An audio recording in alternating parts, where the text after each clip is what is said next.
boy, and y'all can't respect. Right. They don't think about that too. You're on a press tour right now. So each person you go to is asking you to do 16 new bars after you just spent all that work all that work trying to make an album. It's just like, come on, man. Like, quit. Hey man, play something off my album, man. Like they just, yeah, really. For real, man. They will suck you dry, apparently. Yeah. Plus is so me personally too, like watching those, I don't like when a rapper just spits a verse for their album. Yeah. I'm like, oh, man, what is this, man? Get this shit out of it. Get this shit out of here. When it's whack, man, oh my god. I'm like, don't just spit the same. I heard that on your album, man. I want something new. Yeah. I mean, you be here, they be trying to you mix in some of the schemes. They be like, man, some of them bars came from that album, man. Right. I was like, I heard this already, and this is from the last time. Right. Actually, they be going back. And that was one thing for Vince Staples, what you was talking about. Yeah. I know him from Wildin' Out. Like a couple episodes on Wildin' Out. Yeah, he was snapping. So I'm like, yo, but I still ain't go to the music. No, he really raps, or well, like he does his own. His sound is like this, his own little bizarre stuff. But okay, I like a Tyler the Creator, like. He's from that group, yeah, but he's like, right. So he's from like Long Beach, which so he makes like Cali music. Okay. But it's like artistic, like Cali music. So it's like, it's a lot of like E40 style stuff, but like / gangster rap too at the same time. Oh, okay. Yeah. Got his own little flow to it, huh? Yeah. So he's real unique there. He constantly, he's like a cool, funny dude. He's smart, thinks about stuff, but like he goes like he's like a full like a full-on Crip too. like for real. Don't get it twisted. Yeah, for real. It's like he really is like about that. He's like the nerd guy of his Crip game. It's such a weird brand. Nigga, Crip and crypto. Yeah. Exactly. Man, that reminds me of Lil Wayne, the I Am Athlete podcast. Mm-hmm. I know OG wouldn't go for this. Any other podcast shout outs. What is this, man? Right. Yeah, exactly. But we ain't have Lil Wayne on. But yet, so we ain't have Lil Wayne on yet. Yeah. So he talked about.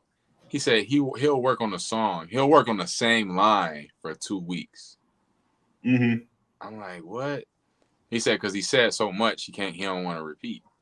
So he's at a point where he's finding different. He got to find so many different ways to say what he got to say. Like, and it'd be like little tweaks, like from this to day, stuff like that. Like, yeah, man, crazy. Yeah, that's wild that he constantly writes that. That's the thing that like you don't think about too, is that like how many bars can one person write? Like constantly. Yeah. Just like the draft songs that don't make it too. So it's like you constantly having to write do stuff there too. Absolutely. You saying that kind of reminded me of a Kanye thing too, where so Pusha T constantly talks about like how Kanye like helps him make his bars, but Ye would just tell him to just scrap a whole verse and to write a new verse. So that happens just multiple times where like he'll hear it and then just say, "Oh no, go harder." And like Push would just write a brand new verse and it's like constantly. So go harder, man. Hey, it's always more you can do. And speaking of always more you can do, welcome to Mask Off episode 101. I'm your boy. I'm your host for the day. Mask Off, Malachi Lee in the building. Episode 101, Under Pressure. Under Pressure. We talking that heat. I got my man, Mask Off Dan, the president in the building, man. How you feeling, man? What's going on? Yeah, man, I'm good, man. We had a good week here. I I got some good news. Right before this, I was trying out at Go to join their launch group. So I did get on that launch group team. We learned that I learned that around 3 o'clock. So yeah, man, around June you can see me each Sunday. Let's go, man. I'm doing long form. Let's go. Yeah, Let's thank you. Go. Thank you. Hey, show them folks what's up, man. That's what I'm talking about. Yeah. Thank you. You expanding your territory, man. You know what I'm saying? You got the ant on lock, already pressed, already on the teams over there. You know what I'm saying? Squad on lock. So now let me slide over here to Go. Because Go and Ant, they like the two top dogs when it come to the triple threat of the stand up, improv, and I don't know why I said triple threat, but yeah. Well, yeah, I guess sketch if you want. Sketch. There we go. I knew it was one more. Yeah. I'll save you there. Thank you, brother. I was like, no, yeah, but congratulations, man. That's amazing. Jake, Jake shouted you out in our chat, and I knew you did some good stuff. You know. Yeah. So like we had to try out live for the callbacks. That was the second round. You had to try out once in front of their folks, and then you had to try out live. And I had no idea Jake was there, but that crowd was like, it was a packed crowd. People really supportive there. Lots of laughs, and that's a cool way to really test out a group to see if they can handle the pressure. Yeah. Handle the pressure. I like that. That's how I did that. Huh? I like that, man. Man, speaking of, I can't take that segue and just let it fall. Speaking of handle the pressure, man, because I'm doing good. Let's get straight to it. Yeah. Motivational minute, man. Matter of fact, let me tell about my week. Yeah, talk about your week, man. Even though that was a great segue and I could have went right in, let's discuss, man. I also had some great news. Thursday, myself, man. Fantastic news, man. I'm kind of hesitant to share it, but it's official, so I can. I will actually have my own comedy room to host once a week. I'll be booking the comedians once a week, and man, I'm geeked up. Oh man, go! Congrats. I had no idea about this. Yeah, me neither, man. Man, it happened so fast, man. It happened so fast, bro. Jeez. Yeah, this guy I know. I've known him for a few years. He knew me as an actor. Then I got into the comedy game, and he was congratulating me and rooting for me. But he was in Georgia. He came to Detroit a couple of times, seen me perform. Second time he came to see me perform, he told me about the opportunity. He gave me the lady's number. I called her. We met. We talked. And business is looking good. The venue looks great, man. Yeah, so I'm super excited, man. I'm blessed. It fell in my lap, and I'm just grateful. I'm honored. I've been preparing myself as a comedian, as an artist, you know, and I do feel prepared. There's gonna be more preparing to do. It's gonna be more things to learn, and I'm ready for it all. Man, that's a whole new side there too. Not just the hosting, but like looking to produce it and making sure that that's a good show and the booking. Yeah. Oh man, that's dope, man. Lots of growth going on in South Mascot, man. Episode 1. That's what it's all about. Episode 101, we turn it up, man. It's moving up. Plus, but with that comes pressure. That's it. That's it. And speaking of pressure, man, you got to be able to handle that pressure. Today's motivational minute is about staying calm under pressure. Stay calm, stay focused. Kobe Bryant talked about the importance and the reason that he's able to perform in late game situations. They said, you don't get nervous in those situations like that. He said, why would I get nervous? I've done this 1,000 times. I've practiced this 1,000 times. When you're properly prepared, and I know I talk about preparation a lot, but preparation is the reason that you can stay calm. It's the reason that you can stay poised when a situation tries to bring you heat, tries to throw you off your game. Because if you get thrown off your game, you can't perform properly. You can't shoot that shot like you know you should. You can't keep your composure. You'll just explode because there's no ceiling. There's no forceful discipline to keep that pressure. I know it's bubbling up, but let me suffice that. Let me suppress that. Not to say that it's not invalid, but sometimes you got to stay calm, cool, and collected under that pressure. Handle that heat in the moment of battle. Face it, that adversity straight on, and stay cool. Because you could think better when you cool. You can't think better when you scrambling and you panicked. That's when decisions get made that you're gonna regret. It's your motivational minute. Stay cool under that pressure, baby. Yeah, man, that's a good one again, man. Hopping them jewels. That's so true too.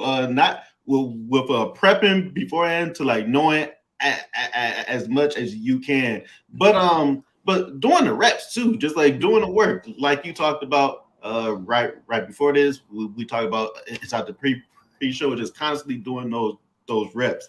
Yeah. That was one of my like main growth spots inside of in improv, was just learning how to like stay calm on stage, and like how to really let myself show on stage. And it really just came through during that farm team run, just doing those late night shows each week of just doing the reps. Yeah. And it just got to a point where it was just like I didn't psych myself out each show now, right? Because I got so used to it. So yeah, so just constantly just doing the reps. That's it. Yeah, man. That's it. And going into those deep parts of yourself, you know, facing the funk, face the mirror, face those things in the mirror, and in your journaling, in your quiet time, your alone time, to say, you know, this area of my life is not looking how it should. Yeah. You know what I'm saying? Because usually when somebody can't stay under pressure, can't stay cool under pressure, it's usually something internal. Yeah. That's a trigger, of insecurity. Yep. And when that thing goes off, like for instance, performance, artistry, you know, for me with the comedy, I learned I had to stay calm. I can't allow the reaction that I thought I was going to get throw me off, because then I can't think to my next joke. I can't maneuver myself, right? Mm-hmm. So if I'm not getting the response I didn't desire, I can't be like, oh man, they ain't laughing. Insecurity. You feel me? Yeah. Instead of staying calm in who I am, hey man, I'm a comic, man. Okay, y'all ain't like that one? All right, cool. On to the next. You know what I'm saying? Just not even saying that, but just in your mind being able to just, all right, on to the next one. You know what I'm saying? Just constantly. And it only comes from reps. It only comes from facing those things directly in the mirror. You know what I'm saying? Two things on that. The first one, just again about this launch group thing. Right before we went on, we did like a warm up, and like the teacher that warmed us up did like this new to me exercise where like we killed the messenger. So like we had to close our eyes, picture somebody who constantly who we see as like a face of judgment for you. They like have them start to judge you. They're like, you kick them out.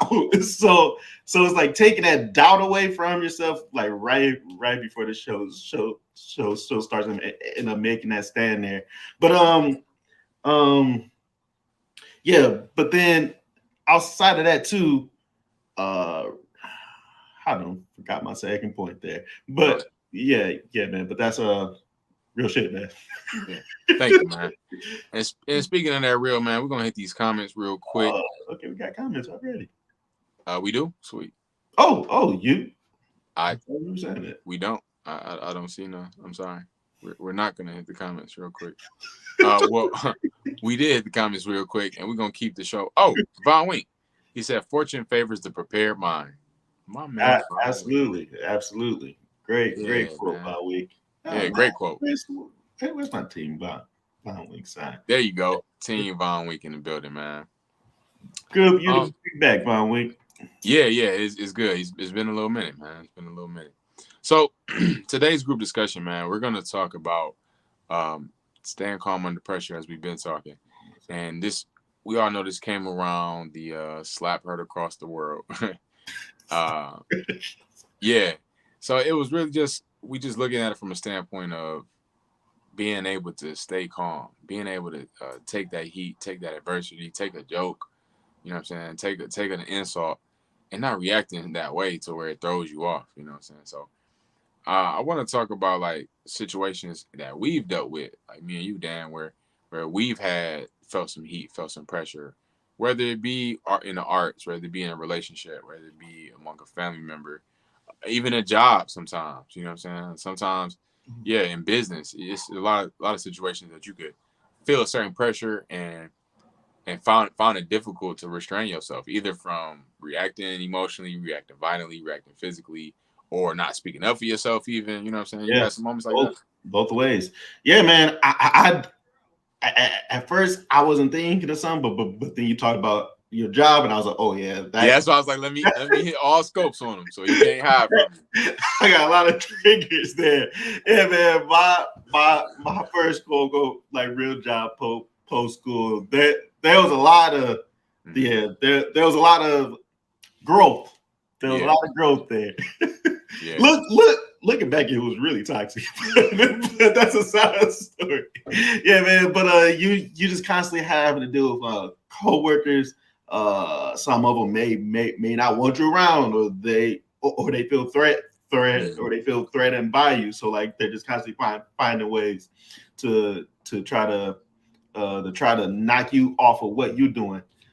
So I for those first few years, like I was really, well, I'm still a bit, but really sensitive to just the minor criticisms that they might just throw at me. One of them was just like proofread and stuff, where like they would just they would like scan through the stuff that I wrote, because most of my work is like marketing and like writing stuff.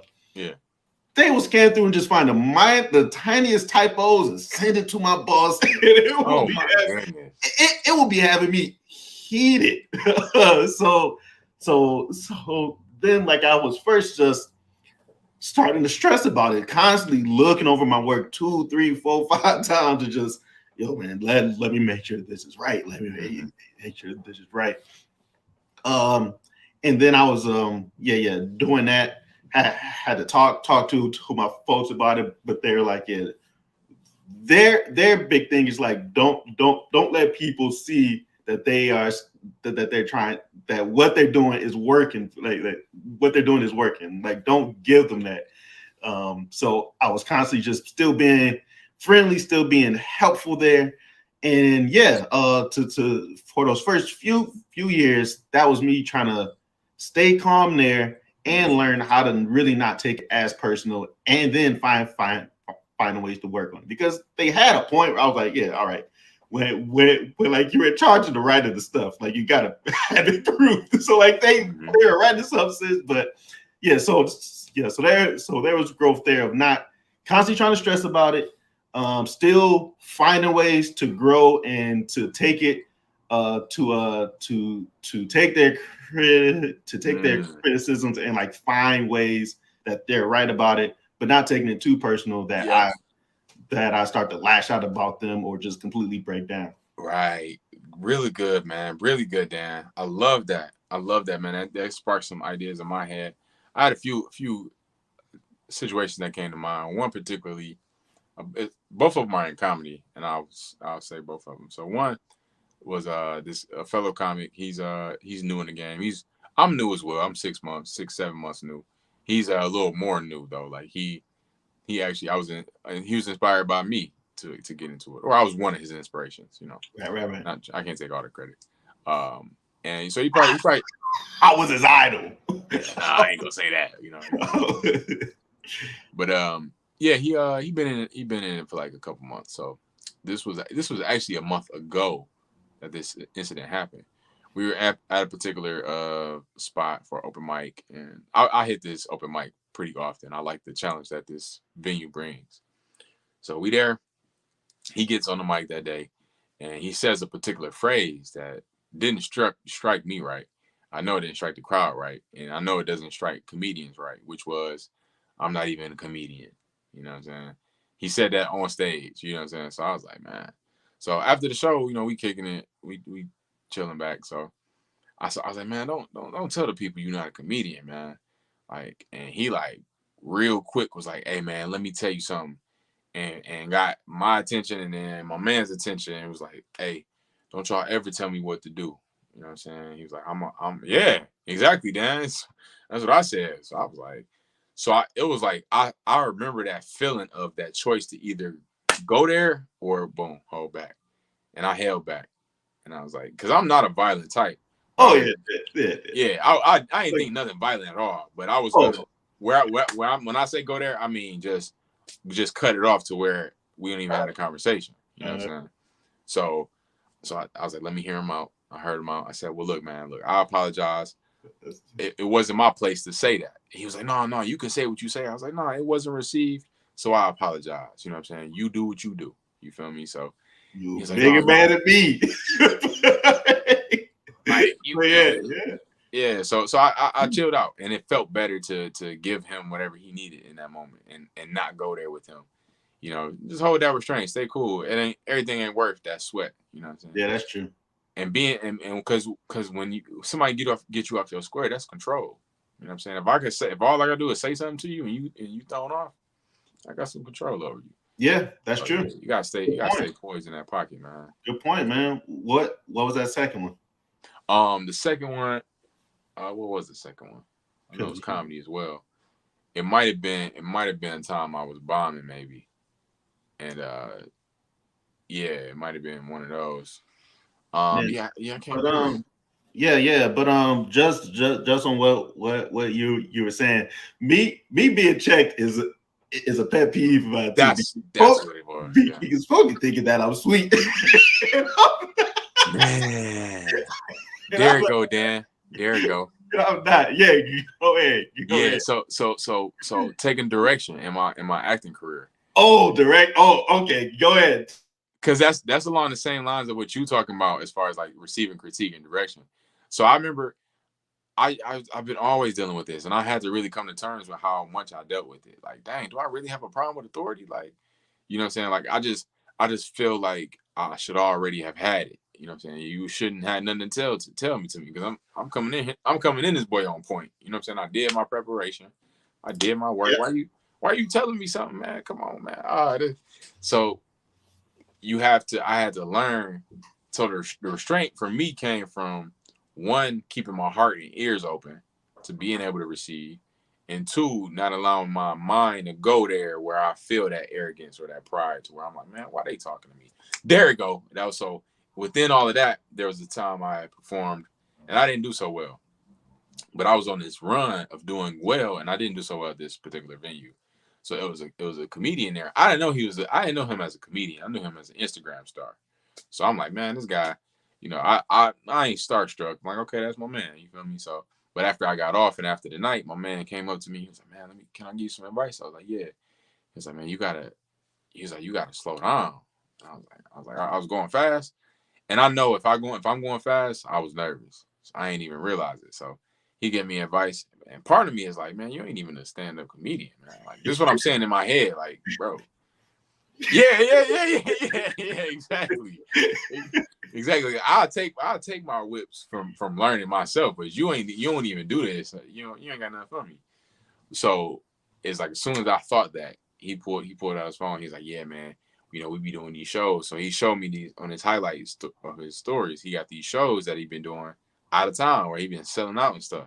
Yeah. So I was like, oh, so you just don't do it in Detroit. I'm like, okay. So I had to like, okay. In the moment, it's still like, man, he still ain't got. So a couple of days later, thinking about it, settling on it. It's like, okay, you got to be able to take it or leave it, but stay calm. You know what I'm saying?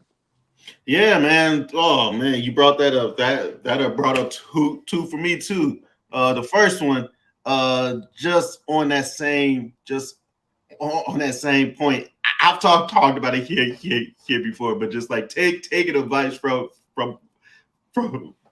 like my boss, that I was like, all right, man. Like I know this stuff because this is me knowing like the stuff on the web and knowing like how to do social or like how to design stuff and all of these new tactics and stuff. Mm-hmm. And he didn't know that stuff, so like he leaned on me there, but like he still worked for years and like he still knew how to run teams and he knew sales and stuff like that too.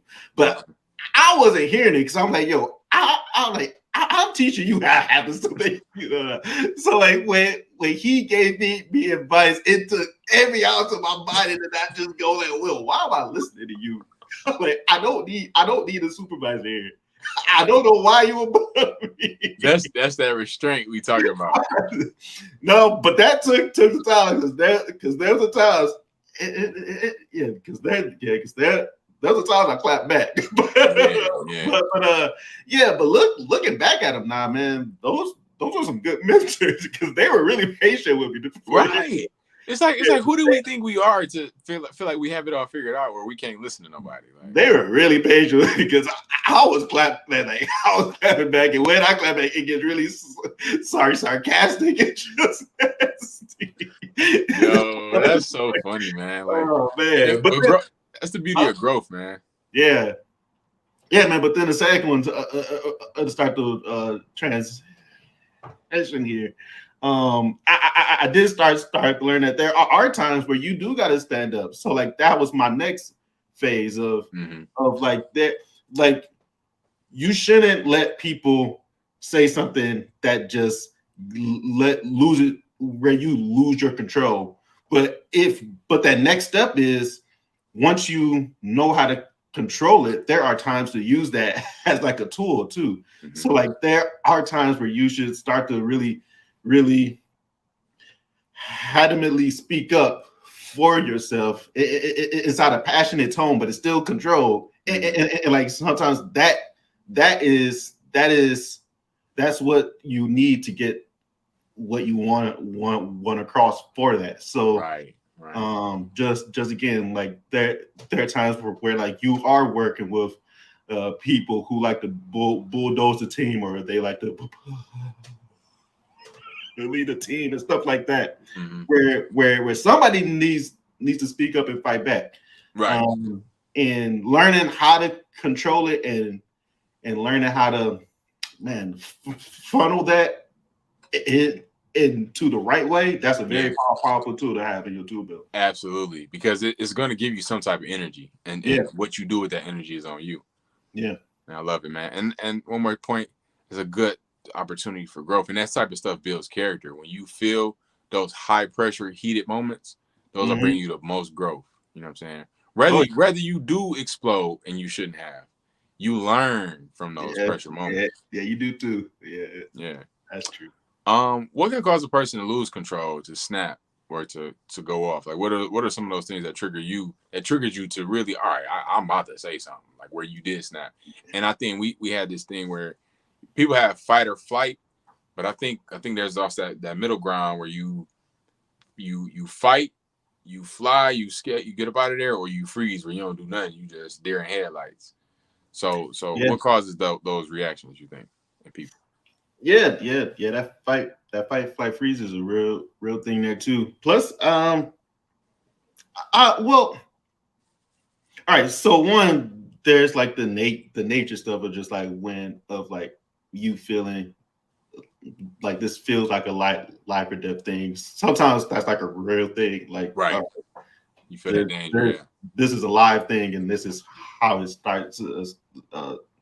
This is how I'm going to react to it. But sometimes your brain just thinks this is a life or death thing, and then like you start to react to it too. So for me, or I think that a lot of that just comes to somebody just tapped into something that you're constantly trying to work on. Well, not even trying to work on, because most of the time you're not working on it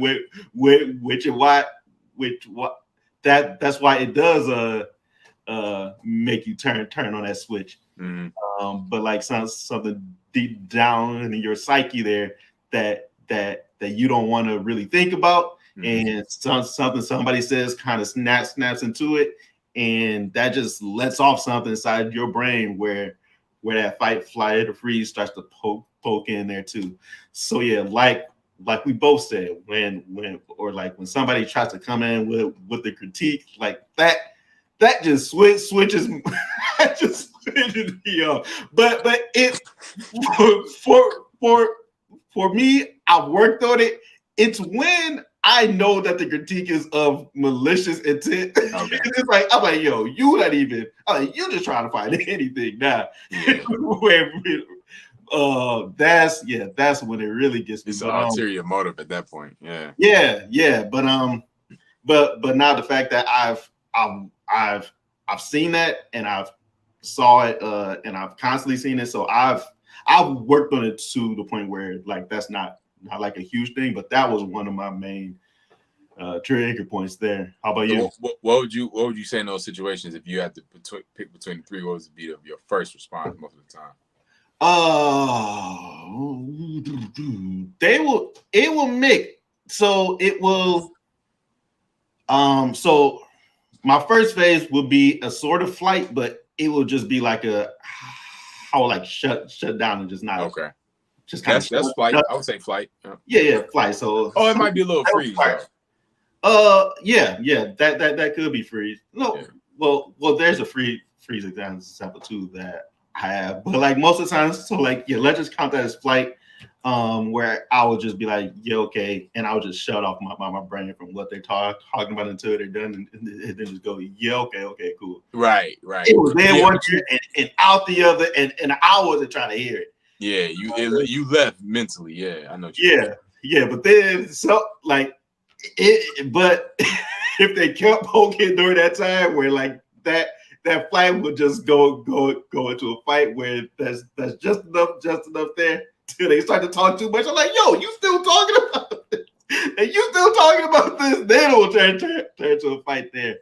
But then the next time that I have something that will turn and that will start to be a freeze, which not trying to sidetrack this. Like I think that goes into a lot of procrastination too. Like that's a freeze for me. So looking at like when I did have to write something.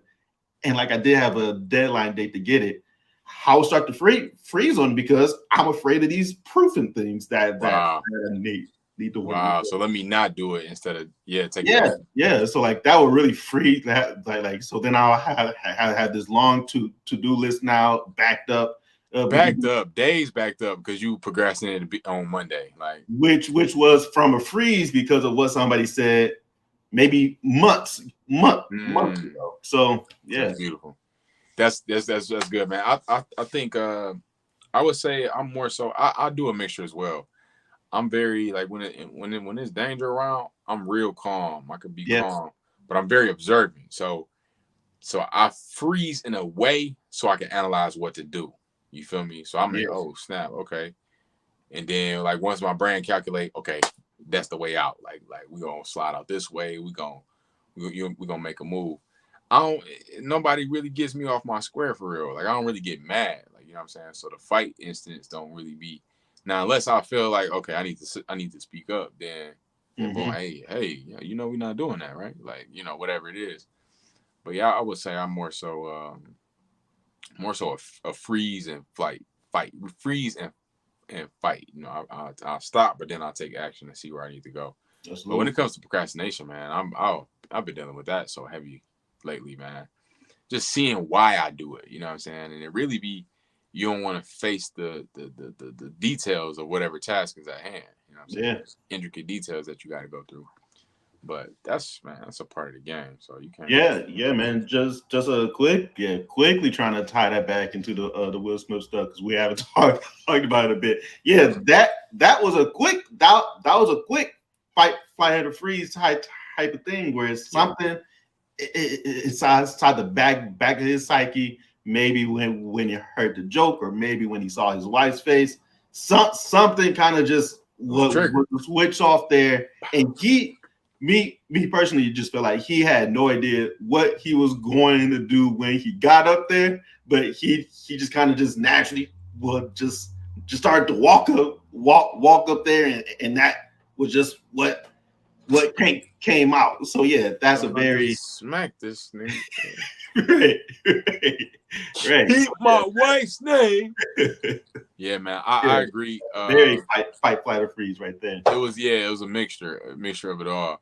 And even though it would appear to be fight, it was still flight. You feel me? Like that's how I see it. Ooh, okay, explain. Yeah, we're gonna go a little deeper. In the moment we see the action done, he physically went to slap, but not wanting, but feeling that initial flight. Oh, okay, we good. We just gonna laugh it off. Feeling that, changing to you got to do something. Oh, if you don't do something, they gonna think you a punk. Ooh, yeah. Oh, I ain't no punk. So I'm gonna do this just so y'all know I ain't flight. I ain't flew out. Yeah. So I think it was a mixture of that. Point. Yeah. That's a fear. Like comes from fear. You're moving out of fear. Of being looked at as like a flight guy. Or, exactly. Like a scary coward or something. Yeah. Like a freeze guy or something. Yeah. Exactly. Yeah. That's a dope point. Yeah, thanks. So I want to talk about the next how unchecked insecurities can be detrimental down the line, how they can cause these triggers that we talked about. For instance, in the case of Will Smith, when he did that, to me, that's what that was an insecurity that you feel like you need to do that in a public setting to stand your ground as a man, because a real man don't really need to prove that he's a man. You know what I'm saying? And I'm not saying Will Smith isn't a real man. That's not what I'm saying. But just there's no need to prove. There's no need to try to, I'm gonna do that. Hey, jump me in so y'all know I'm tough. Like, if I'm tough, I'm just tough. You don't got to jump me in to prove it. Yeah, when he was doing his press run for the film he won in and for his book, he was doing a lot of just talking about his whole life and it just like the things that still affect him to this day, and just like a bunch of his insecurities and stuff too. But us knowing or seeing Will Smith for the past 20 years, so like that he's the type of person that mask is it with his celebrity persona. Yeah. So you can just tell just based on what you see that this is a guy who wouldn't want to directly work on it. He tries now, but like wouldn't want to directly work on it, but instead tries to cope with it like through his fame or like or through like that love and stuff. So yeah, you once again, this is me not knowing him. This is just me seeing him just based on the stuff I read, based on seeing him just throughout his life and all of that, and just like the stuff based on stuff he talks about. But yeah, you see that there are still like some very unresolved things, and those things can come out in the weirdest ways, like we saw. Yep. Yeah, because when they go unchecked for periods of time, I know with me, certain issues in my mental health, when I would allow them to go unchecked is when they fester and fester and fester until it gets to something uncontrollable. Because it's like if you realize you stunk, you smelled yourself. It's like, dang, I'm musty. But you instead of acknowledging it, you denied it. I was like, man, that ain't me. I'm just gonna put this deodorant on. You know what I'm saying? So another week go by, you like, and it smell worse. You just like, nah, that still can't be me. So now you just constantly masking it until now a month went by, and your wrench is so bad. You know what I'm saying? Yeah.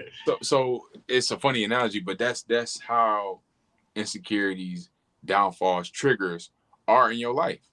When they are small seeds, you got to clip them, keep your grass cut.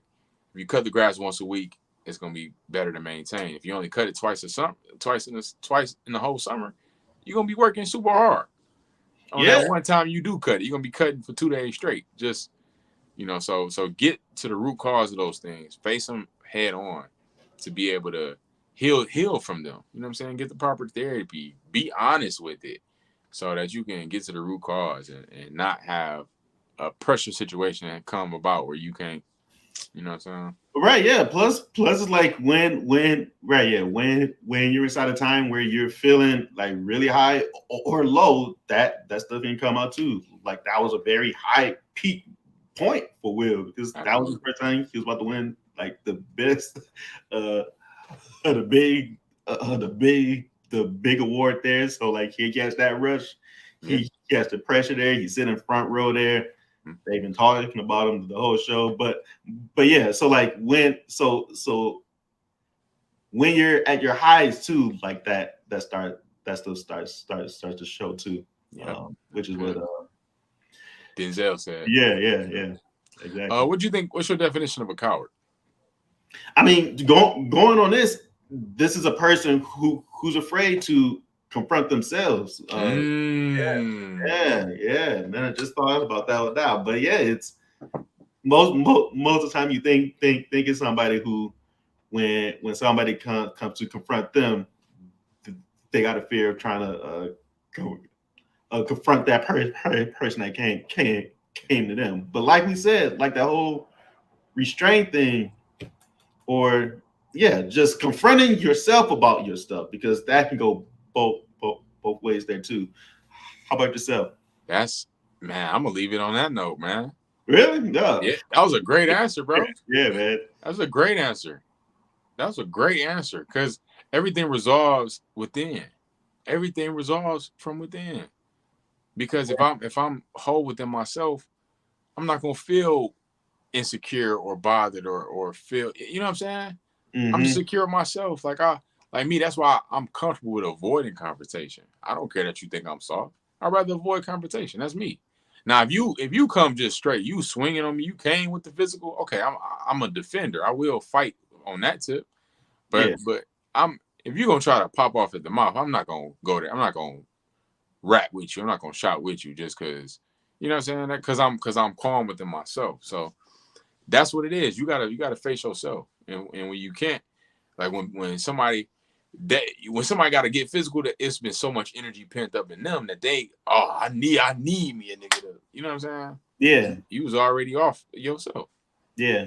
Hey, there's a flip side too, because this is something that happened to me a few weeks ago, and I'm still trying to calm down from it. Oh, yeah. Man, I'm gonna try to keep the details light, but I had a real blow up with an old friend about some stuff where like when somebody shows you who they are, believe them type believe that nigga, yes. Where man, that talking about it now started to piss me off again about it.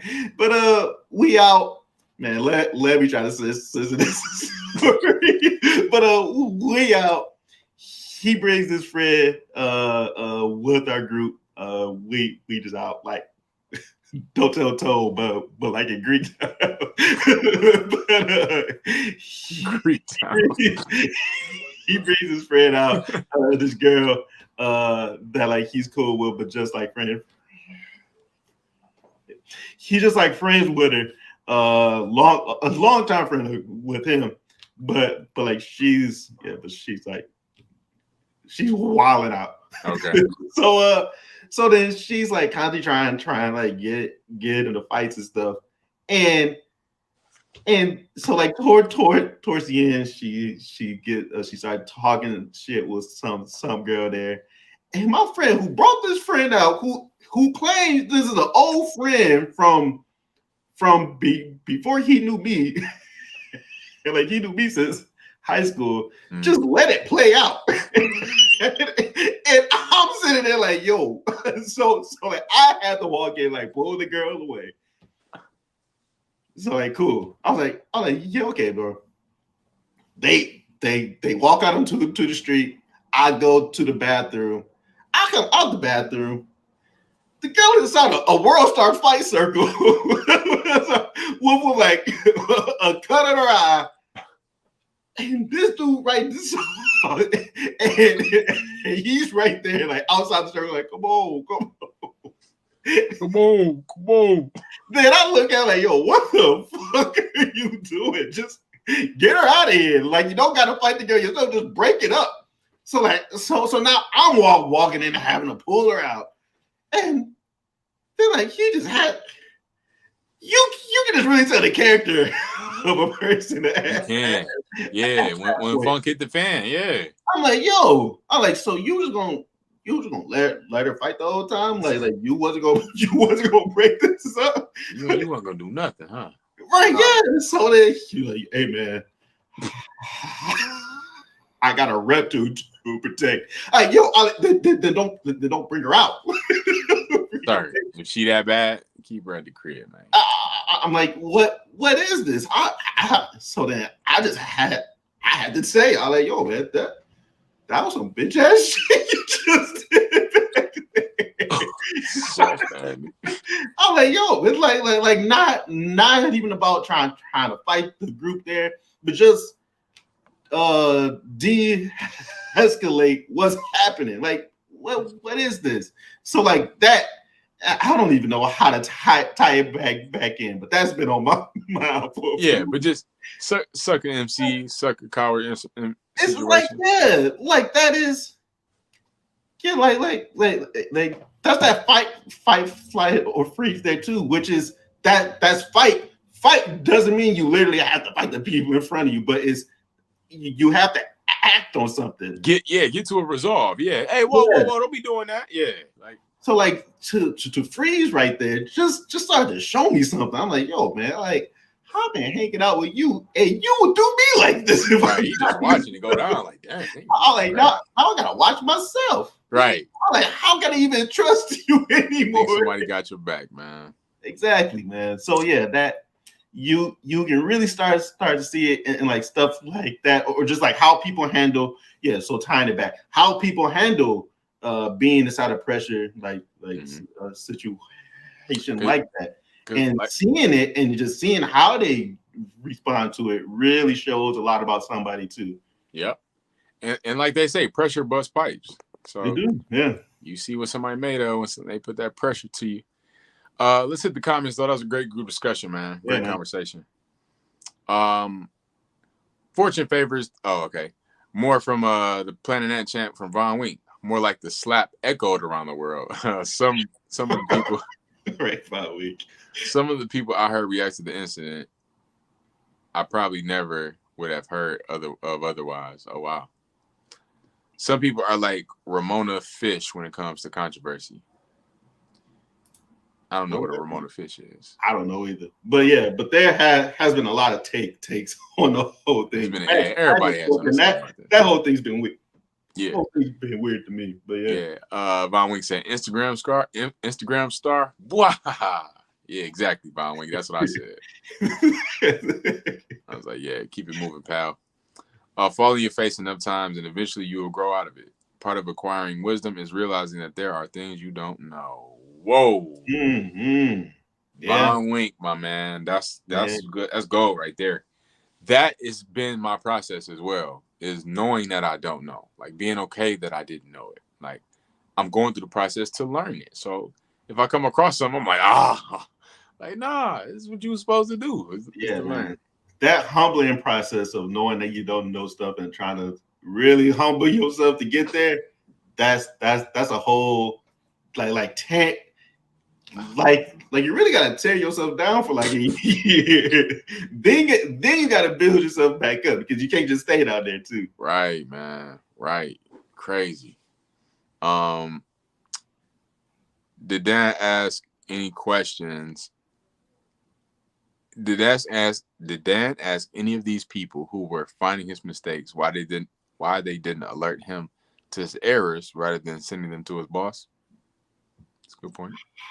I wasn't trying to talk them down. Like I'm trying to hear their feelings. That was my first few years in there where I had to learn and had to learn how to be friendly with folks while they trying to tear you down too. So learning that whole work dynamic was hard for me because I kind of reached the point where I was like, yo, what then?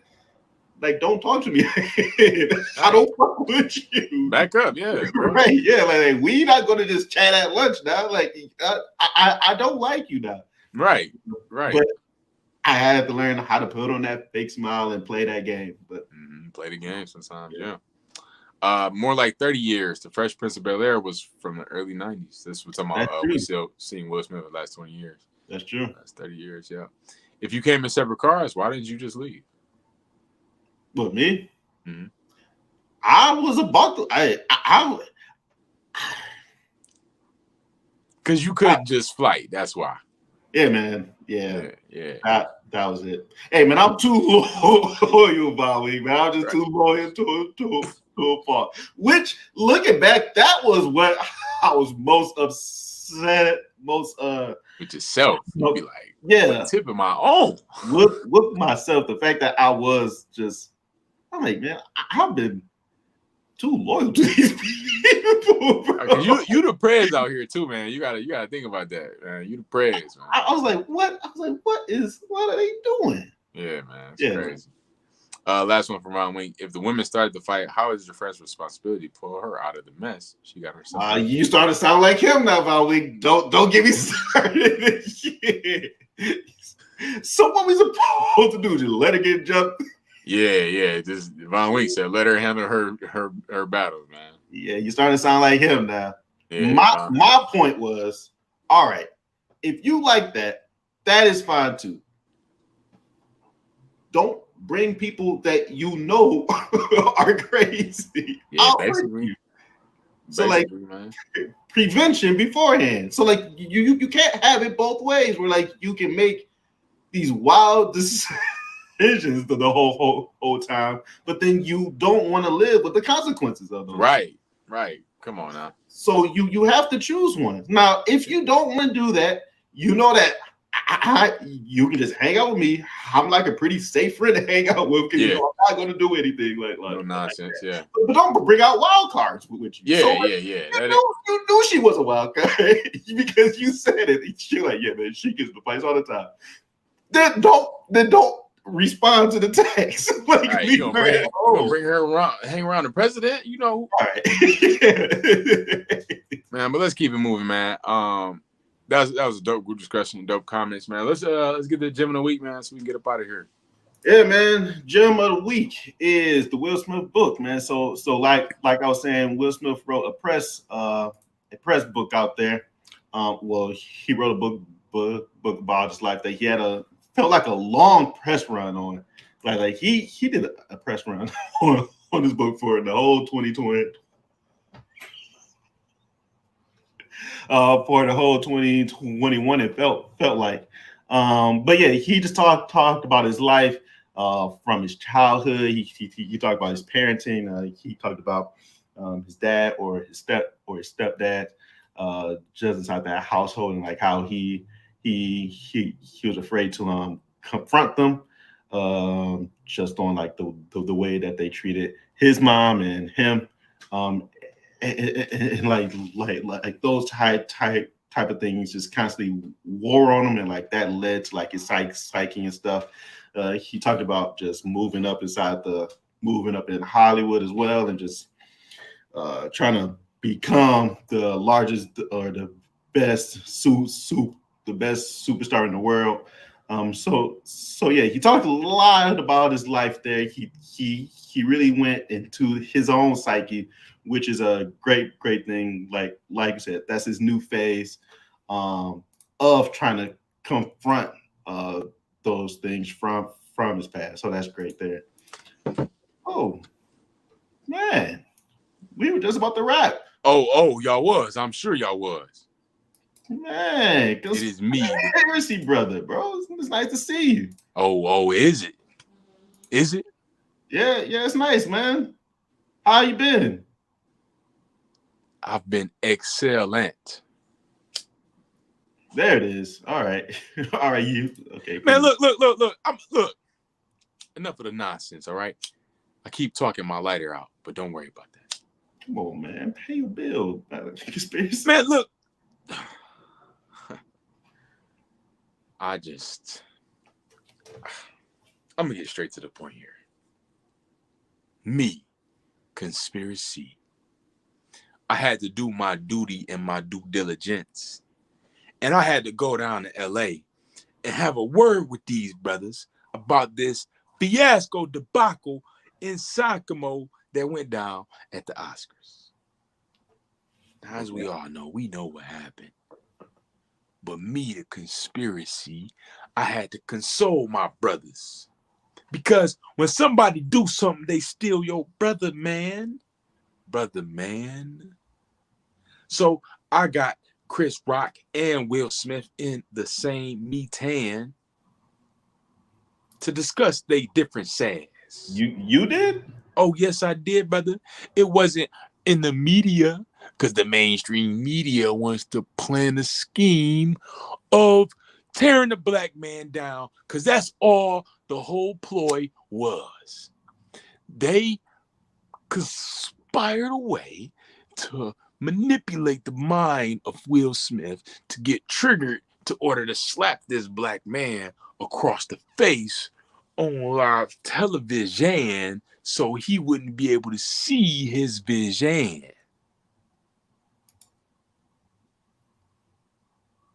I don't know about this one, man. You don't understand, you don't see, because as the conspiracy because let me break it down to you, brother. Let me break it down. Because there was a plethora of black Oscar winners on that beautiful Sunday night.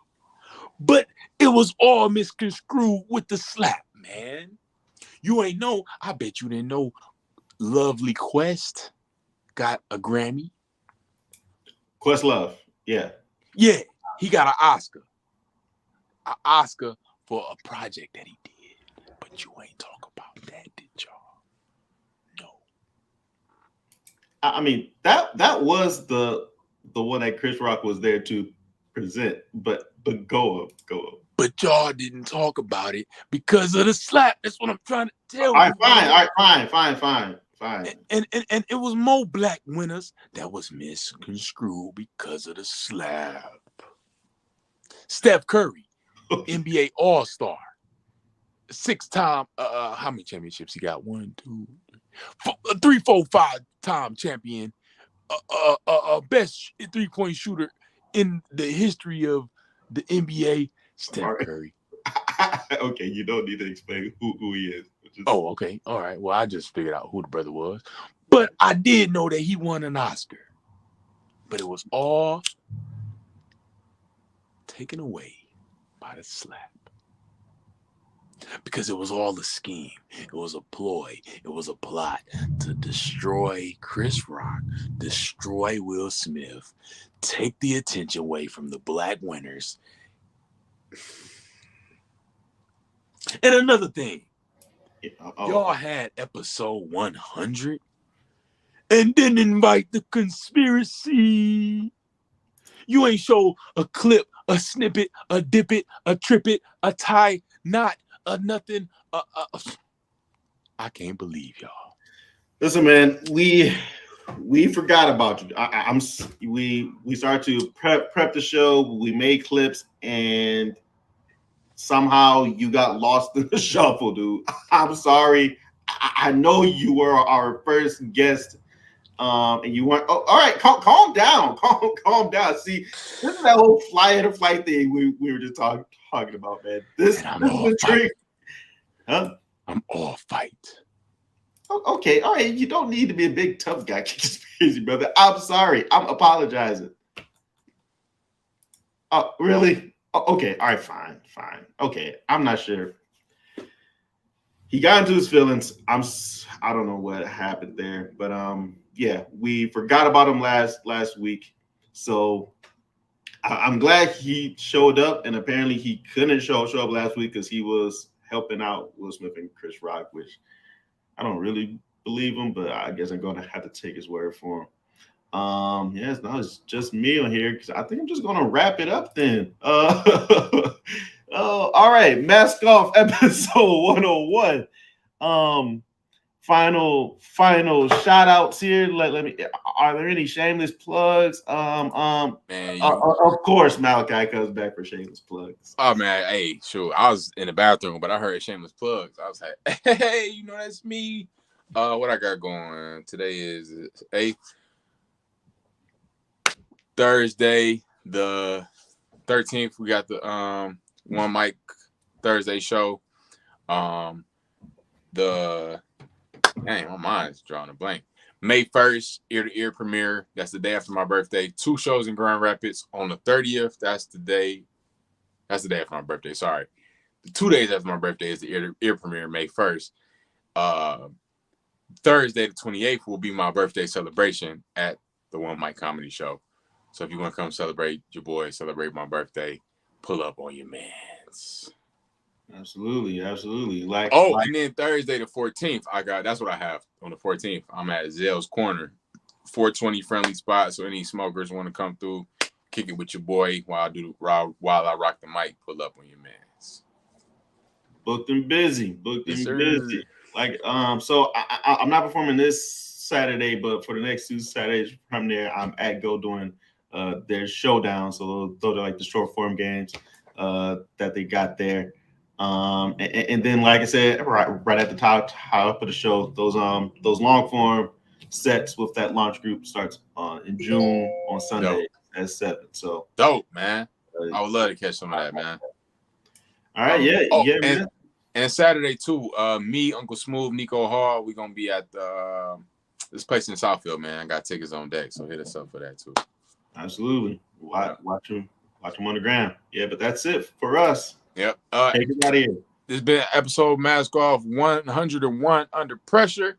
Under Pressure. Thanks for everybody rocking with us, man. We one episode into our 100th season now. But 101, man, we're gonna keep this thing rocking. Shout out to everybody rocking with us. We love y'all. We out. Bow. Yeah, shout out to Tony Jake. Yeah, shout out to the folks, man. We getting it in. Mask Off all day. You know what I'm saying? We rocking for 1,000 more. Under Pressure.